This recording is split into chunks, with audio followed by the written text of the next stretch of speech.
Welcome back. It's still the morning brief right here on Channels Television. Now let's talk national security. And the numbers are very depressing. Either it's abductions, either it's killings, either it's attacks. They are depressing. And add to that, Nigeria's emergence as number 4 in global rankings of terrorism. And so let's bring in our guest this morning. We have Mr. Adekoya, who is the Managing Director, Aquiline Intelligence and Defense Consulting, and a security consultant. He joins us virtually from Lagos. Mr. Adekoya, good morning and welcome to the program. Good morning. Thank you for having me, and good morning to the viewers. Now, the big one that has got even the opposition talking is Nigeria's latest ranking on the Global Terrorism Index. But before we get to that, about 24 hours after we see the Chief of Defense Staff and the Chief of Army Staff relocate to Borno State, we see, a better result. 80 terrorists killed in airstrikes and, of course, in ground operations in Malam Faturi. What was the difference between that and prior reports of abductions, of pressure on military installations in Borno? What was the difference?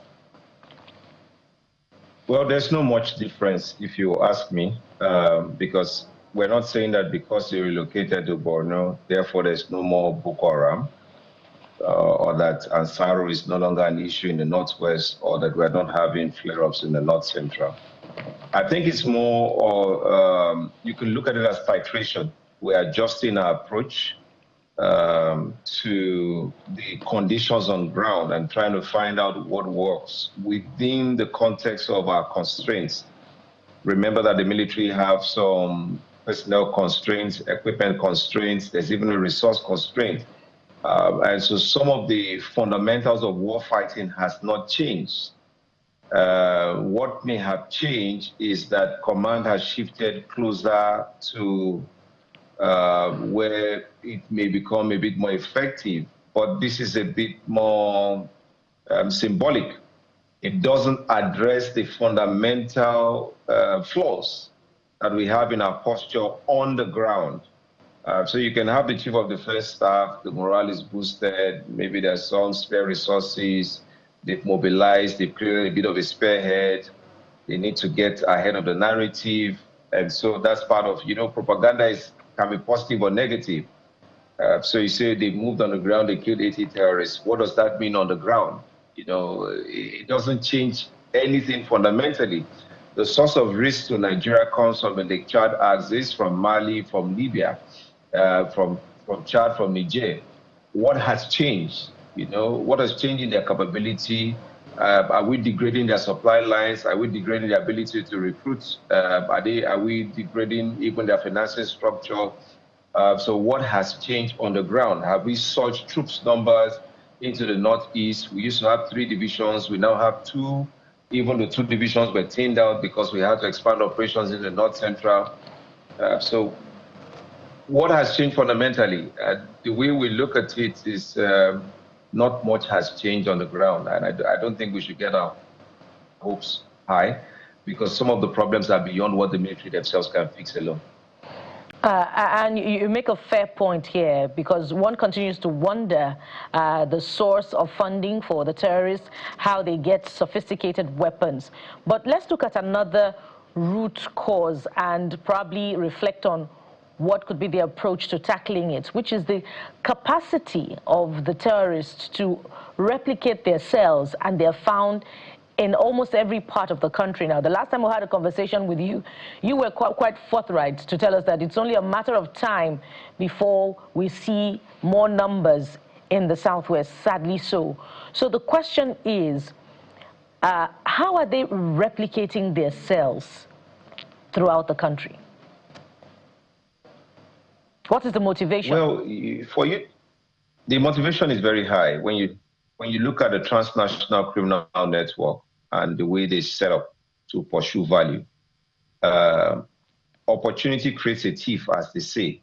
And within the system they've created, there are several self-reinforcing mechanisms that ensures that this continues. I'll take you to Edo State, for example, and I'll use that to buttress the point I make. In Edo State at the time, the biggest problem were Yahoo boys, or I mean, at some point it was trafficking of women for sexual exploitation.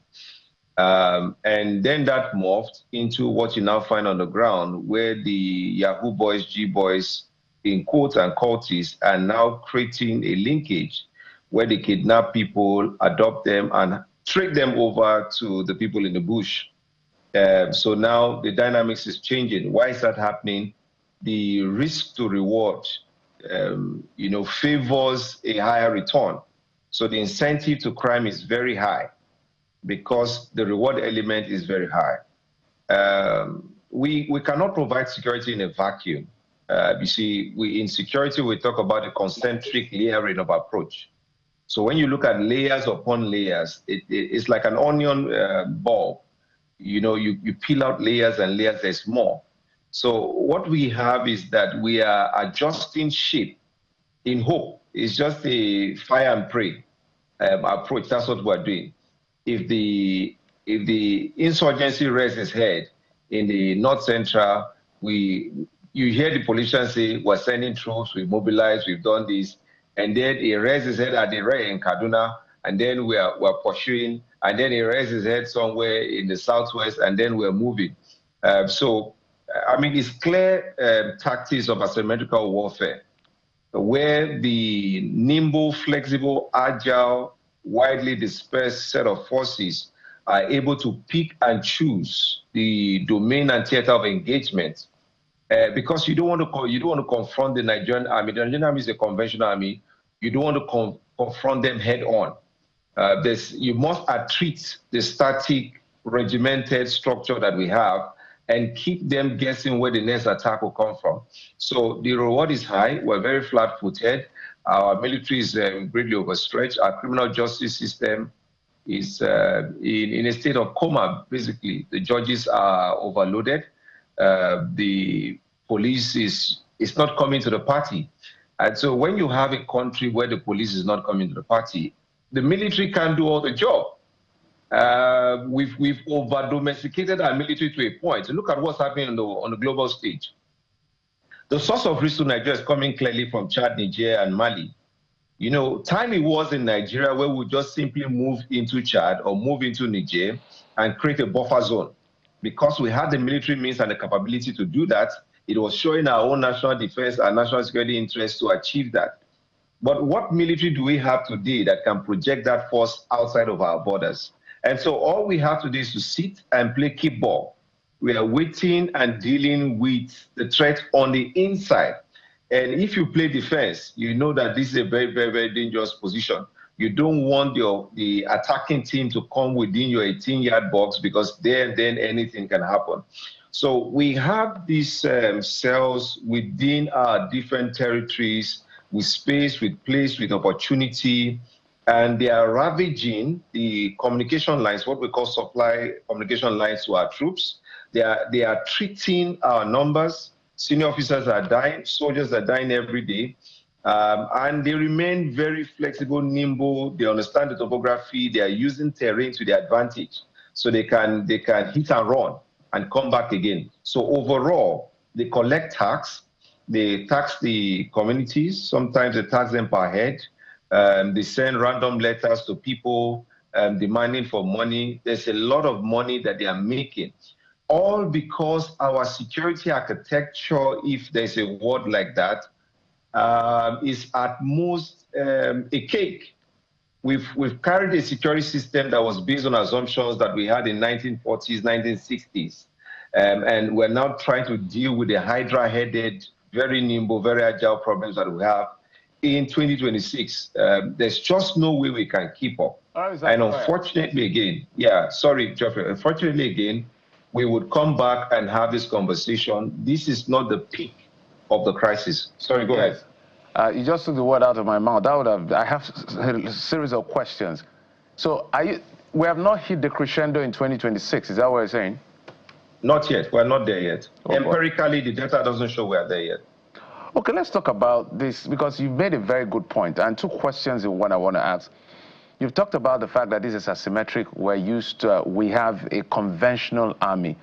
So is there anything stopping us from having maybe an asymmetric TAC team? I'm just using a layman's term. You can help me fine-tune it, but I guess you understand what I'm saying. Because we've been at this war for over 10, maybe going on 15 years. We can't continue to explain that we're a conventional army and these people are asymmetric. I think that should be history. We should be saying how much of our asymmetric TAC team, using my own word, is measuring up to the asymmetric measure in countering their efforts. So I would like you to speak to that. And then the issue of what I consider ideological discordance in terms of the hierarchy of the military. I still believe, I may be wrong, but I still believe that one of the fundamental problems we are dealing with, which may not be loud, but once in a while when they speak, we hear the nuances. It looks like a segment of the architecture, as you call it, favors conciliatory approach. The others favor might. It looks like the state may have a policy of note, because the president spoke at the budget presentation. It has even gotten worse after that. So it looks like there's no strength in the words of the president in this sense, because they've defied it. So what exactly should be our approach? Conciliatory, might, or what do you make of it? Those two questions. So number one, I will always take the conciliatory approach. And I mean, you can look at Rwanda, there's enough case to be made. The current US, Iran, Israel strike is costing about over $30 billion as of today. The Pentagon is requesting for additional $200 billion. And they say they don't know where that will go. So if you look at every war ends up at the negotiating table. So why spend $1 trillion with significant loss of life when you can cut your loss and find a sustainable approach, and then because eventually that's where you're going to come to. So it's not a case of strategic ambiguity. It's a case of all options being on the table. If we reduce the loss of life, destruction, and we don't put ourselves in an impairment where these issues takes a significant toll on us, on our budget, continues to affect our standing in Africa, because what you are not seeing is that Nigeria is preoccupied with this infighting. Therefore, we cannot project power on Africa. We have been taken out strategically. We are not in play in African diplomacy. We are not there. We are pretty much saddled in. So that's on that. So I'm not opposed to that at all. It's called, in military strategy, building a golden bridge. You push your assailants to a point, and then you don't make them fight a desperate fight. You create a route for retreat, and then you have a party you resolve. I think I missed the other question on. I'm talking about asymmetric TAC team. That's my own creation. Yes. The challenge is how do we dominate our entire area of responsibility? I'm speaking from the military's perspective. It is clear that 200,000 soldiers or 250,000 soldiers that we have pales compared to the tax. I mean, just to hold the Strait of Hormuz, the U.S. planners are ranging anywhere between 100 to 150,000 soldiers just to hold the Strait of Hormuz. Nigeria has over 923,000 square kilometers. So we cannot have a highly rapid mobile set of forces if we don't bring in local initiative. The subnational governments are not coming to the play. And let me tell you, every sensible approach to security is local. So as long as we continue to plan from Abuja without ownership, accountability, responsibility, and initiative at the subnational level, I'm sorry, there's nothing we're going to do. Nothing will change. And for me, the concern now is how do we replicate what we saw play out, and I'll balance it.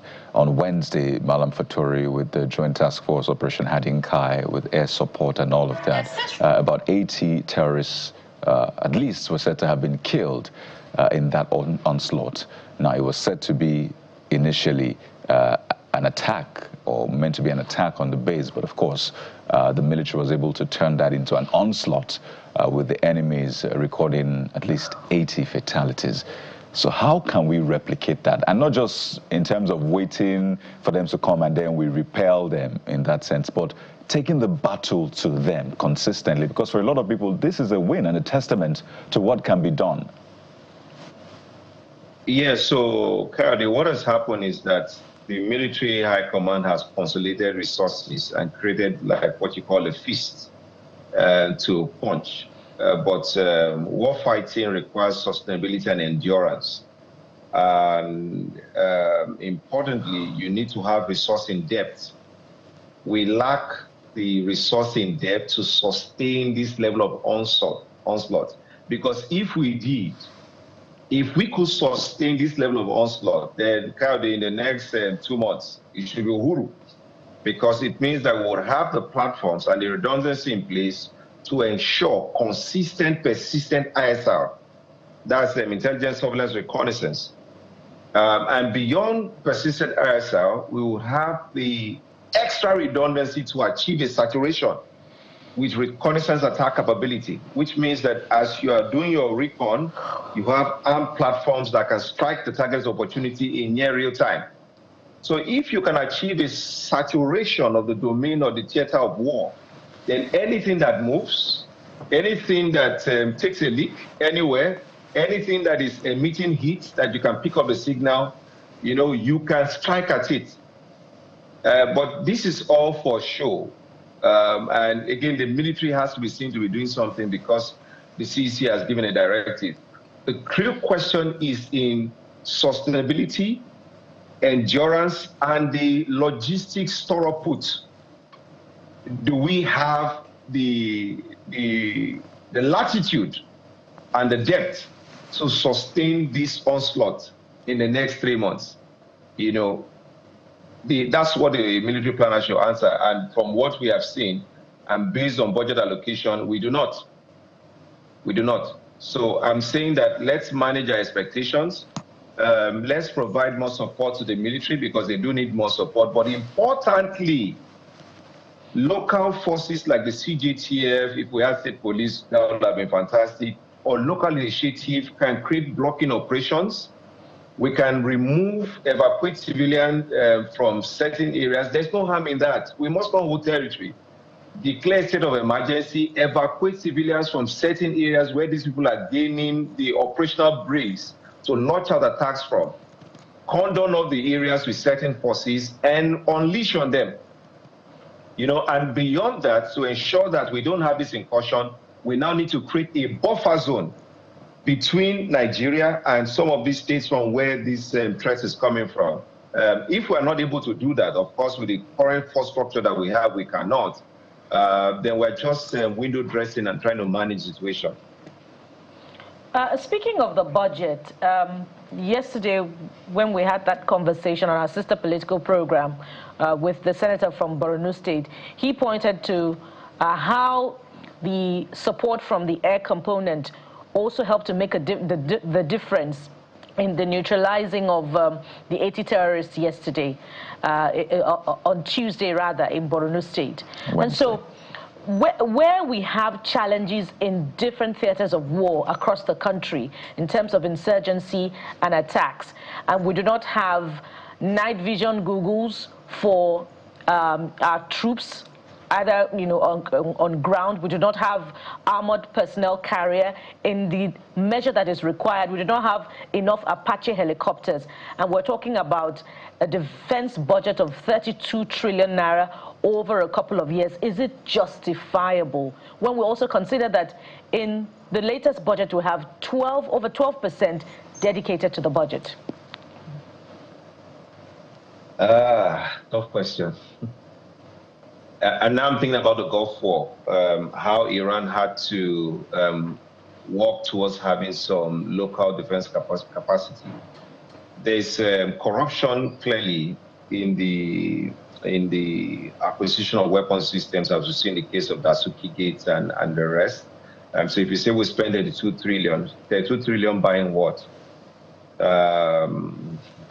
There's a time we bought B vehicles, A vehicles, and these vehicles were refurbished vehicles, not even brand new vehicles. And some of the amounts spent would have bought you 10 of the same vehicle that are good quality and capable.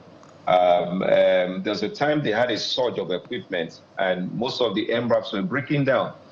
Equipments were breaking down, and we spent money. We have Proforce, we have Innocent, we have Sun local defense manufacturer. There's Terra now. Dicon, we're not sure what's happening with Dicon. So in terms of, listen, if you listen to me when I talked about Toro Put, logistics Toro Put, the chief of plan and logistics, the critical function at the, at the defense headquarters. And what you are looking at your capabilities to task. Do you have what you need to prosecute a war and sustain it? If we don't have it, we are going to be improvising. We've seen in Nigeria where at battalion level, the only operational vehicles are the vehicles for the commanding officer. And those sometimes are hillocks. They are not ambush protected. They are not resistant to anything. And that's why you find that certain commanders are taken out because they don't have protection. We don't think about convoy protection. The military, just in logistics procurement alone, this amount you're calling is pittance. During the NSAS, the biggest problem we also had was that you had the police in their barracks and everything. You didn't have the B vehicles to move them to where the action was needed. You have intelligence that insurgents are moving, but the way the topography is, you can't go bare-chested. You need to protect your troop. You need to plan. You need to do so many things. We don't have the equipment. Logistics alone, we do not have it. It's difficult. The troops are doing their best. They're fighting with their bare nails, bare-chested. And again, it's not as much a budget problem as it is a national security strategy problem. Because we are at a point where now if we say we're a giant of Africa, then our own defense capability must be top-notch.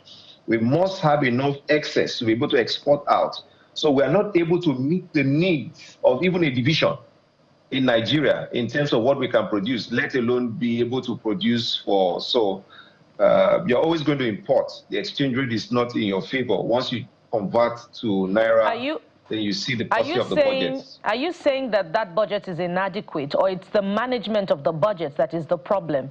Because we're not seeing those equipment in areas that need them. You're asking me a difficult question. It's two things. If we don't have budgets, then we should have initiative.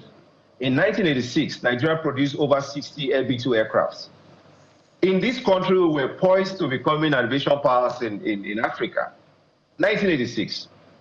During the Civil War, the Biafran army were able to improvise and produce even devices like the Obunigwe.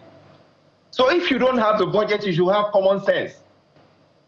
So are we saying that we don't have sense because we don't have budget? In any case, necessity is the mode of innovation. So are we at a point where we need to think on the ground and, sorry, let me round up. We have Federal Colleges of Technology littered across this country. We have engineers. Are we saying that we don't have a sufficient motivation to find local innovative solutions to our problems? I don't think that's the case. All right. It certainly is a Hydra-headed problem, but that's exactly the reason that we also elected the leaders, and we can only hope for the best. Mr. Adekoya is the MD, Aquila Intelligence and Defense Consulting Security consultant as well, who has joined us on this very critical conversation. Mr. Adekoya, thank you for coming on the program. Thank you for having me.